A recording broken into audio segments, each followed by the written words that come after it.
लोगों ने अपना चैप्टर जो है वो स्टार्ट किया था, जिस चैप्टर का नाम था प्रोडक्शन एंड ऑपरेशंस मैनेजर। आज हम अपने चैप्टर को आगे कंटिन्यू करते हुए अपने अगले टॉपिक के ऊपर जा रहे हैं, लेकिन जाने से पहले थोड़ा सा एक छोटा सा ओवरव्यू आप लोगों को दे रहा हूँ। लास्ट टाइम हम लोग जो थे इसके अंदर जो प्रोडक्शन मैनेजर जो जॉब अपनी करते हैं, तो उसके हवाले से हम कुछ उसके टास्क जो थे वो यहाँ पे रीड कर रहे थे, जिसमें मैंने आपको बताया था कि 4 तरह के टास्क होते हैं जिनको उसने यहाँ पर अचीव करना था। सबसे पहले प्लानिंग द प्रोडक्शन प्रोसेस, के उसने जो प्रोडक्शन है वो करनी किस तरीके के साथ, उसकी पहले प्रोडक्शन जो है उसकी सारी की सारी प्लानिंग की जाती है। सेकेंडली फिर आप लोगों को इसके अंदर मैंने थोड़ा सा गाइड किया था, जिसमें मैंने आपको बताया था फिर उसका लेआउट डिसाइड किया जाता है कि कौन सा तरीक़ेकार जो है वो उसके लिए अप्रोप्रिएट होगा, कि जिसके ज़रिए अगर हम अपनी प्रोडक्शन करें तो वो हमें सबसे ज़्यादा जो है वो यहाँ पर क्या होती है वो सूटेबल होती है। थर्ड स्टेप हमारा जो इसके अंदर आता है, जो आज हम लोगों ने अपना रीड करना है, जिसका नाम है इम्प्लीमेंटिंग द प्रोडक्शन प्लान। फिर बेसिकली जो प्रोडक्शन का हम लोगों ने प्लान यहाँ पर किया होता है, उस प्लान को फिज़िकली हम लोगों ने यहाँ पर क्या करना है, इम्प्लीमेंट करना है। जब किसी भी प्लान को, प्रोडक्शन प्लान को इम्प्लीमेंट किया जाता है तो उसमें कुछ चीज़ों का ख्याल रखा जाता है, जैसे ऊपर लिखा हुआ है बाय, मेक और लीज डिसीजन, कि जो चीज़ है वो हम लोगों ने किस तरह से ख़रीदनी है। क्या उसको हम लोगों ने पैसों के ऊपर ख़रीदना है, कि क्या उस चीज़ को हम उधार के ऊपर ख़रीद के लेकर आएंगे। तो ये एक इम्पॉर्टेंट चीज़ होती है किसी भी प्रोडक्शन मैनेजर के लिए, क्योंकि सम टाइम उनके पास पैसे इतने अवेलेबल नहीं होते कि वो चीज़ को जो है वो खुद परचेज़ कर सकें। तो फिर ऐसी सूरत में वो क्या करते हैं, उस चीज़ को उधार के ऊपर ले आते हैं। और ज़ाहिर बात है जब उधार पर लिया तो आपने उसकी बाद में पेमेंट भी करनी है। ऊपर डेफिनेशन में बता रहा है, कहता है choosing whether to manufacture a need product. कहता है आपने इस चीज़ का फैसला करना है कि जो प्रोडक्ट आप लोग बना रहे हैं उसके जो अंदर आप लोगों को प्रोडक्ट के अंदर जो ज़रूरत है उसको बनाने के लिए, और components in house, purchase it from an outsider supplier और लीज इट। क्या आप लोगों ने उस सामान को ख़रीद के लेकर आना है, या आप लोगों ने जो है वो उस सामान को किसी से क्या करना है, उधार के ऊपर लेना है। जब ये सारी की सारी चीज़ें यहाँ पर फाइनल हो जाती हैं तो फिर इसमें एक मेन डिसीजन ये किया जाता है सिलेक्शन ऑफ सप्लायर का, कि वो भी कौन सा ऐसा बंदा है जिससे हमें जो सामान है वो अच्छी क्वालिटी का मिलेगा, जिससे हमारा कस्टमर जो है वो लॉन्ग टर्म तक जो है वो हमारे साथ चलेगा। तो यहाँ पर फिर सिलेक्शन ऑफ सप्लायर जो है वो भी आप लोगों ने देखना होता है, क्योंकि मार्केट में काफ़ी सारे लोग ऐसे बैठे होते हैं जो आपको डिफरेंट किस्म के तरीक़ों के साथ अपनी तरफ अट्रैक्ट करते हैं कि नहीं जनाब आप हमसे चीज़ लें, हमारी चीज़ जो है वो बहुत अच्छी है। तो ज़ाहिर बात है जिससे हमने पहले चीज़ ली होती है हमें उसका आइडिया भी होता है कि उसका जो रॉ मटेरियल था वो अच्छा भी था कि नहीं था। तो रीज़न ये है कि अगर हम थोड़ा सा अपनी चीज़ की क्वालिटी के ऊपर कॉम्प्रोमाइज़ करेंगे, लोगों को प्राइस ज़्यादा देंगे, चीज़ यानी कि सस्ती चीज़ लेकर आएंगे और अगलों को महंगी पूरे पैसों के ऊपर वो चीज़ दे रहे हैं और क्वालिटी में फ़र्क आएगा, तो उससे क्या होता है हमारा जो कस्टमर है ना वो मूव होना शुरू हो जाता है, क्योंकि हमारे कंपेटिटर्स जो हैं वो मार्केट के अंदर बेशुमार बैठे होते हैं। तो इसलिए हम लोगों ने जो है वो यहाँ पर सबसे पहले कंपेरिजन करना है कि किस बंदे से जो है वो हम लोगों को सामान जो है वो सबसे ज़्यादा अच्छा मिलेगा। अगले नंबर पे जो हमारा पॉइंट आता है जिसका नाम है इन्वेंट्री कंट्रोल। अब जारी बात है जिससे सामान लेने के लिए जाते हैं उसके पॉइंट ऑफ व्यू से ये बड़ा इंपॉर्टेंट उसने पॉइंट यहाँ पे लिखा हुआ है। इन्वेंट्री बेसिकली स्टॉक यानी कि रॉ मटेरियल सामान को कहा जाता है। तो कहता है कि जी उसके पास 2 तरह की यहाँ पे ये इन्वेंट्रीज होती हैं, एक होता है परपेचुअल इन्वेंट्री और दूसरा होता है vendor manage inventory. Perpetual inventory की अगर बात की जाए तो उसके पास कुछ ना कुछ सामान होगा, वो आपको वहाँ से सामान वगैरह दे देगा, या तो वो सामान उसने मिक्स करके रखा होगा। मिक्स से मुराद यहाँ पर यह क्योंकि परपेचुअल इन्वेंट्री की बात की जाए तो इसमें 3 तरह के सिस्टम यूज़ किए जाते हैं जिनका नाम है लाइफो, फाइफो और एवरेज कॉस्टिंग। बेसिकली ये न्यूमेरिकल रिलेटेड पॉइंट है, मैं इनके अंदर ज़्यादा नहीं जा रहा। परपेचुअल में ये होगा कि उसके पास सामान पड़ा होगा, वो उसका एक प्रॉपर रिकॉर्ड बनाएगा जिसमें वो मेंशन करेगा कि लेट्स सपोज अगर मेरे पास 100 गुड्स हैं और मुझे ऑर्डर आया इसके अंदर 30 गुड्स का, तो और वो 30 गुड्स मैंने भेजी तो रिमेनिंग स्टॉक मेरे पास जो है वो कितना रह गया। तो ये सारे का सारा जो है वो आप लोगों का परपेचुअल इन्वेंट्री सिस्टम जो है वो यहाँ पर कहलाता है, जिसमें मालिक को साथ साथ पता होता है, मैनेजर्स को साथ साथ पता होगा कि भी कितना सामान बिक गया और कितना सामान जो है वो भी हमारा बकाया। अगले नंबर पे कहता है वेंडर मैनेज इन्वेंट्री। समटाइम ऐसा होता है कि उसके अपने पास भी सामान अवेलेबल नहीं होता, तो फिर ऐसी सूरत में वो क्या करता है, वो आपको कहीं ना किसी दूसरे बंदे की तरफ रेफ़र कर देता है, या आपको कहता है कि थोड़ी देर वेट करें मैं भी आपको सामान जो है वो मंगवा देता हूँ। इस चीज़ को हम लोग कहते हैं वेंडर मैनेज इन्वेंट्री, जिसमें उसके अपने पास नहीं होगा, वो आपको किसी ना किसी सोर्स से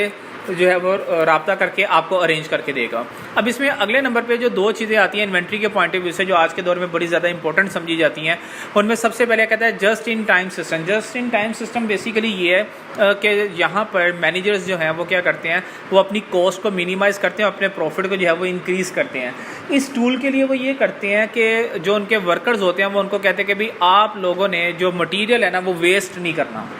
उसकी वेस्टेज को कंट्रोल करें। बेसिकली ये टूल वहाँ पर सबसे ज़्यादा इस्तेमाल किया जाता है जहाँ पर जो मैनुअली काम किया जाता हो, यानी कि फ़िज़िकली जहाँ पर काम किया जा रहा है, ख़ुद वहाँ पे जो है वो बंदे वो काम कर रहे हैं, उस जगह के ऊपर जस्ट इन टाइम सिस्टम जो है वो इसको फॉलो किया जाता है ताकि हम मटेरियल की जो वेस्टेज है ना वो सबसे ज़्यादा वहाँ पर क्या कर सके, रिड्यूस कर सके। जैसे छोटी सी एक एग्जांपल देता हूँ, कंस्ट्रक्शन के काम के अंदर जब मज़दूर काम कर रहे होते हैं तो वो फिज़िकली वहाँ पर काम कर रहे होते हैं। अब इस दौरान जब वहाँ पे उन्होंने किसी भी दीवार को बनाना है, उसके ऊपर जब प्लस्तर किया जा रहा होता है तो काफ़ी सारा जो उनका मटेरियल होता है ना वो नीचे ज़मीन पर गिरता है। तो मालिक उनको यहाँ पे यही बता रहा है कि आपने जो मटेरियल है ना उसको वेस्ट नहीं करना, उसको आपने इस्तेमाल करना है। जो नीचे गिरा आप उसको भी उठाएं, उसको भी वहाँ पर क्या करें, इस्तेमाल करें। तो बेसिकली ये जस्ट इन टाइम सिस्टम आप लोगों का कहलाता है कि इस वक्त जितना भी सामान है ना आपने इसी के अंदर रहते हुए अपनी क्या करनी है, प्रोडक्शन करनी है। इसका जो सेकंड टूल हमारे पास आता है जिसका नाम है material required planning. Material required planning में क्या होता है कि हम कंप्यूटर बेस्ड प्लानिंग अपनी करते हैं। तो जब कंप्यूटर बेस्ड प्लानिंग की जा रही होती है तो ऐसी सूरत में कंप्यूटर हम लोगों को वहाँ पे उसके अंदर हम लोगों ने फार्मूला अपना पुट किया होता है, क्योंकि कंप्यूटर बेस हो रही है तो कंप्यूटर में जो फार्मूला होगा वो हमें उसी वक्त बता देगा कि जनाब जो चीज़ हम लोगों ने यहाँ पर प्रोड्यूस की है क्या वो चीज़ मैन्युफैक्चरिंग के लिए परफेक्ट है कि नहीं है। उसमें अगर किसी किस्म का कोई एरर है या वो मटेरियल प्रोडक्शन के लिए जो है वो आपका सूटेबल नहीं है तो कंप्यूटर जो है वो उसी वक्त उसका एरर वहाँ पर दे देगा, और एरर देने की बेस के ऊपर हमें पता चल जाता है कि हमारी जो प्रोडक्ट है उसके अंदर किस तरह की जो है वो हम लोगों से गलतियाँ हुई हैं। इसके लिए काफ़ी सारे इदारों ने अपना क्वालिटी इंश्योरेंस डिपार्टमेंट बनाया था, क्वालिटी इंश्योर डिपार्टमेंट। वो बेसिकली प्रोडक्ट जो है उसको चेक करता है। अगर तो प्रोडक्ट ऐसी है कि उसको बेचा जा सकता है तो वो मार्केट में इन करवाते हैं, लेकिन अगर वो बेचने की कंडीशन में ना हो तो उसको फिर मार्केट के अंदर कभी भी इन नहीं करवाया जाता। उसके बाद लास्ट हमारे पास जो पॉइंट आता है इसका जो मैनेजर के टास्क होते हैं प्रोडक्शन के, उनका लास्ट पॉइंट है जिसका नाम है कंट्रोलिंग द प्रोडक्शन प्रोसेस। अब फिर उसे क्या करना है, अपने प्रोडक्शन प्रोसेस को कंट्रोल करना है। कंट्रोल करने के लिए सबसे पहले नंबर पे तो उसने जारी बात है अपने तमाम के तमाम वर्कर्स को जो है वो हर तरह की चीज़ यहाँ पर फ्राहम करनी है ताकि वो प्रोडक्शन जो है वो ईजिली यहाँ पर कर सकें।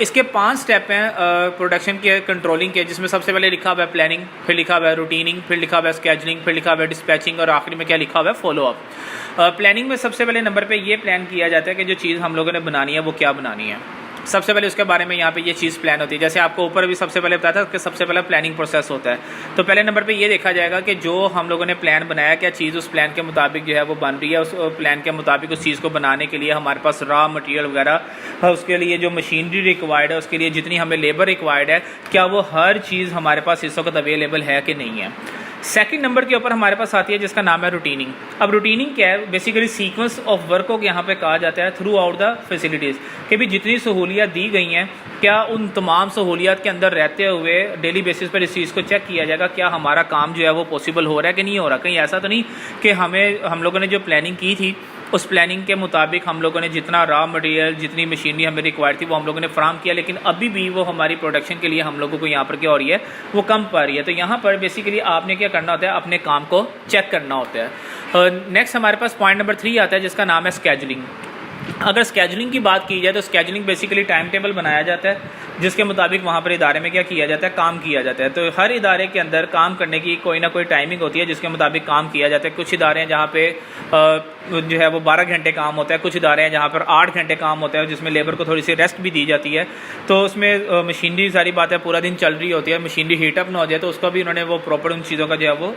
चेक एंड बैलेंस करना होता है। तो ये सारे का सारा आपका स्केजुलिंग आ जाता है जिसमें हम बेसिकली क्या करते हैं, अपने टाइम टेबल्स जो हैं वो डेवलप करते हैं कि भी अगर हमने अपना काम जो है वो एक बंदा ये सारा काम नहीं कर सकता, शिफ्टों में काम करवाना है तो कितनी शिफ्टें हमें लगानी पड़ेंगी, 2 शिफ्टें 3 शिफ्टें। तो वो सारे का सारा जो है वो स्केजुलिंग का यहाँ पर क्या हो जाता है, वो पार्ट बन जाता है। फिर आ जाता है जिसका नाम है डिस्पैचिंग। डिस्पैचिंग में क्या होता है, जिस वक्त हम अपने सामान को तैयार कर लेते हैं तो तैयार करने के बाद फिर वो सामान हम लोगों ने अपना मार्केट के अंदर जो है वो इन करना होता है ताकि मार्केट में जाए और लोग उस सामान को वहाँ पर क्या कर सकें, ख़रीद सकें। उसको पैक करके दुकानों तक भिजवाना, ये सारे का सारा आप लोगों का डिस्पैचिंग का जो है वो प्रोसेस यहाँ पर आ जाता है। और आखिरी में आ जाता है फॉलो अप। फॉलो अप में बेसिकली हम ये यहाँ पर देखते हैं कि जो प्रोडक्ट हम लोगों ने बनाई है उस प्रोडक्ट में बनाने में किसी किस्म की अगर कोई प्रॉब्लम, किसी किस्म के जो है वो अगर कह सकते हैं कि यहाँ पर हम लोगों को कोई इश्यूज़ क्रिएट हुए या मार्केट से लोगों को उस प्रोडक्ट को लेकर क्या रिस्पॉन्स हमारे पास आ रहा है, तो वो सारे का सारा जो है वो आप लोगों का फॉलो अप है। और फॉलो अप की बेस के ऊपर इदारे फ्यूचर में जो है वो अपनी प्रोडक्ट जो है उस चीज़ को यहाँ पर चेक करते हैं कि आपकी प्रोडक्ट के अंदर किसी किस्म की कोई प्रॉब्लम वो दोबारा तो नहीं आ रही जो पहले कंप्लेन आप लोगों के पास आई थी। तो ये सारी की सारी चीज़ें जो हैं वो यहाँ पर इसके अंदर चेक की जाती है। अब अगला जो हमारे पास पॉइंट आता है उसके नाम में इम्पोर्टेंस ऑफ क्वालिटी। क्वालिटी जैसे मैंने अभी आप लोगों को बताया कि क्वालिटी के ऊपर कभी भी कस्टमर जो है वो आप लोगों का अगर क्वालिटी में फ़र्क आएगा तो वो कभी भी वेट नहीं करेगा मूव होने के लिए, वो फौरी तौर पर आपकी प्रोडक्ट को क्या कर देता है, मूव कर देता है। तो इसीलिए मूव से मुराद यहाँ पर ये है कि आपकी प्रोडक्ट को छोड़कर किसी और की प्रोडक्ट की तरफ चला जाता है। तो इसीलिए यहाँ पर सबसे पहले नंबर पर जो पॉइंट आप लोगों का लिखा हुआ है वो पॉइंट क्या है, अ गुड और सर्विसेज फ्री ऑफ डेफिशिएंसी से मुराद ये है कि आपकी जो प्रोडक्ट है, जो आप गुड्स दे रहे हैं अगले को, चीज़ें दे रहे हैं, या जो आप अगले को सर्विसेज फ्राहम कर रहे हैं, वो सर्विसेज में जितनी खामियां कम होंगी, जितनी गलतियां कम होंगी, उतना ज़्यादा उसका रिस्पॉन्स आपके सामने अच्छा आएगा। अगर उस प्रोडक्ट में गलतियाँ बहुत ज़्यादा है तो जारी बात है आप लोगों को अगला पॉइंट जो यहाँ पे लिखा हुआ वो फेस करना पड़ेगा। वो पॉइंट क्या है, poor quality can account for 20% loss in revenue. कहता है फिर जो आप लोगों ने एक्सपेक्टेशंस मार्केट से लगाई होती हैं, आपको उस एक्सपेक्टेशंस के मुताबिक उतना पैसा क्रिएट नहीं होता। एक मिनिमम परसेंटेज यहाँ पर उसने आपके साथ शेयर की हुई है जिसमें वो बता रहा कहता है कि 20% तक जो है हम लोगों की जो प्लानिंग है उसमें हम लोगों को लॉस बेयर करना पड़ता है। लाइक जितना पैसा हम अज्यूम कर रहे होते हैं कि लेट्स सपोज अगर हमने ₹1,00,000 का सामान तैयार किया, हम इसको 1.5 लाख में सेल आउट करेंगे तो पता चलता है कि वो सामान ₹1,00,000 में भी बिकने के लिए तैयार नहीं है। हमें हमारे लगाए हुए पैसे के ऊपर ही क्या हो जाता है, नुकसान हो जाता है। तो इसलिए यहाँ पर वो कह रहा है कि आपकी जो क्वालिटी है ना वो बड़ी मैटर यहाँ पर करती है। नेक्स्ट पॉइंट आप लोगों के पास जो यहाँ पे लिखा हुआ है उसके लिए वो बता रहा है, कहते हैं benchmarking in process of analysing other firm best practice. कहते हैं इसके लिए फिर इदारे क्या करते हैं, इसका कोई ना कोई हल पहले से निकाल कर उन्होंने रखा होता है। डिफरेंट किस्म के लोगों को कभी भी अपनी प्रोडक्ट डायरेक्ट मार्केट के अंदर इन नहीं करते, हमेशा पहले एज ए सैम्पल के तौर पर लोगों को जो है वो दी जाती हैं, लोगों से उनके ओपिनियन लिए जाते हैं, उनके पास एक सोल्यूशन आ जाता है। जब लोग उसको लाइक करना शुरू कर देते हैं फिर उसको मार्केट के अंदर यहाँ पर क्या किया जाता है, इन कर दिया जाता है। अगर हम ओवरऑल यहाँ पर बात करें तो आज के दौर के अंदर जितने भी लोग हैं वो क्वालिटी, मैंने जैसे भी आपको ऊपर भी बताया कि क्वालिटी कंट्रोल डिपार्टमेंट बना हुआ है हर इदारे के अंदर, जो बेसिकली देखता है जो प्रोडक्ट बनी है क्या वो उस म्यार के मुताबिक बनी है कि नहीं बनी। जैसे एग्जांपल यहाँ पे कोट करूँ, पेल वाले जो हैं उनका एक क्वालिटी कंट्रोल डिपार्टमेंट है, इसी तरह से लिवाइस वाले जो हैं उनका एक क्वालिटी कंट्रोल डिपार्टमेंट है, शर्ट एंड टाई वालों का एक क्वालिटी कंट्रोल डिपार्टमेंट है, जो ये चेक करते हैं कि भाई अगर हम एक प्रोडक्ट की कीमत 4,000 चार्ज कर रहे हैं या 20,000 चार्ज कर रहे हैं तो क्या ये चीज़ 4,000 या 20,000 वाली है कि नहीं है। अगर ये कपड़ों वाले ब्रांड की बात करूँ तो वो ये देखेंगे कि भाई जो कपड़ा हम लोगों ने अगले को तैयार करके दिया कहीं ऐसा तो नहीं कि एक धुलाई के बाद ये कपड़ा जो है इसके अंदर किसी किस्म की जान ही ना रही, ये कपड़ा बिल्कुल बेकार हो जाए, तो जारी बात है हमारा कस्टमर जो है वो नेक्स्ट टाइम हमारे पास नहीं आएगा। अगर तो उनका कपड़ा इतना स्ट्रॉन्ग है कि वो 2-4 धुलाइयाँ या 10-12 धुलाइयों के बाद भी तब भी वो वैसा ही है जैसा वो डे 1 था, तो देन आपकी तरफ लोग आएंगे और वो दूसरों को भी रेफ़र करेंगे। इसके लिए काफ़ी सारी जो कंपनीज़ हैं ना वो आज के दौर के अंदर जो सबसे ज़्यादा टूल यूज़ कर रही हैं, अगर इस टूल की बात की जाए तो ये अक्सर आप लोगों को टीवी के ऊपर ऐड वगैरह के अंदर भी नज़र आता है, जिसमें स्पेशली अगर कोई आज के दौर के अंदर क्योंकि कोरोना का बहुत ज़्यादा इशू है तो उसी के एग्जांपल मैं यहाँ पे आपको दे रहा हूँ। सैनिटाइज़र के ऊपर अगर आप लोग देखें तो वहाँ पे लिखा होता है कि ये जो सैनिटाइज़र है ये 99.9999 इस तरह लिखा होता है कि जर्म्स को किल कर देता है। इसी तरीके के साथ अगर पेस्ट वाले हैं तो वो पेस्ट वाले क्या कह रहे हैं कि अगर आप जैसे सेंसोडाइन वाले आजकल अपनी ऐड के ऊपर लगे हुए हैं कि अगर आप जो है वो रैपिड एक्शन को इस्तेमाल करते हैं तो ये बड़ा फास्टली जो है वो आपका वर्क करता है। और 99.999 आप देखें उसके अंदर भी उन्होंने ये वर्ड यूज़ किया हुआ है। बेसिकली ये जो वर्ड बोला गया ना 99.999, इसमें वो बताते हैं कि हमारी प्रोडक्ट में 0.0001% डेफिशिएंसी है, बाकी 100% हमारी प्रोडक्ट जो है वो अच्छी है। रियलिटी में चाहे वो वैसी हो या ना हो, लेकिन एक चीज़ ने अट्रैक्ट तो किया ना अगले को अपनी तरफ कि जनाब इसकी प्रोडक्ट जो है ये इतनी अच्छी प्रोडक्ट है कि इन्होंने अपनी खामियां जो है वो सारी की सारी पहले ही दूर कर दी हुई हैं। तो यही चीज़ जो है वो आज के दौर के अंदर कस्टमर भी चाह रहा होता है कि जो हमें प्रोडक्ट मिले उसके अंदर खामियां कम हो और उसके एडवांटेजेस जो हैं वो हम लोगों को यहाँ पर क्या हो, ज़्यादा मिले। इसके लिए ISO जो है वो यहाँ पर बनाया गया जिसका नाम है इंटरनेशनल ऑर्गेनाइजेशन फॉर स्टैंडर्डाइजेशन, इदारा एक बनाया गया हुआ है। इस इदारे के अंदर पहले तो 146 नेशंस थी, लेकिन अब इन नेशंस की तादाद जो है वो 164 हो चुकी हुई है। पहले 146 थी, अब 164 के करीब जो है वो मोर देन 160 में नेशंस इसके अंदर आ चुकी हुई हैं। इन नेशंस में होता ये है कि यहाँ पर जितनी भी बेटा प्रोडक्ट्स बनाई जाती हैं, हर प्रोडक्ट जो है उसको चेक करने के लिए उसके स्टैंडर्ड, उसके म्यार, उसकी जो क्वालिटी है उसको चेक करने के लिए इदारा है जो आकर उसको चेक करता है। जैसे इस वक्त पाकिस्तान के अंदर अगर हम लोग यहाँ पर बात करें तो हम लोगों ने फूड अथॉरिटी एक डिपार्टमेंट बनाया हुआ है जो खाने पीने की अशिया जो है उसको चेक करता है कि यार ये जो प्रोडक्ट है जिस तरह की होनी चाहिए थी क्या ये वैसी है कि नहीं है। तो तो इसी तरह से बाकी ममालिक जो है वो ISO उन्होंने यहाँ पे बनाए हुए स्टैंडर्ड्स उनके होते हैं, वो उन स्टैंडर्ड्स के मुताबिक उन चीज़ों को यहाँ पर चेक करते हैं। अगर चीज़ क्वालिटी की होगी तो वो चीज़ मार्केट के अंदर इन की जाती है, लेकिन अगर क्वालिटी की ना हो तो वो सारी की सारी चीज़ जो उसको क्या किया जाता है, यहाँ पर वेस्ट कर दिया जाता है। तो बेसिकली ISO इदारा ही इस चीज़ का है जो आपको फैसिलिटेट करता है डिफरेंट किस्म की चीज़ों के ऊपर। अब इसकी डेफिनेशन में देखते हैं वो यहाँ पे क्या कह रहे हैं।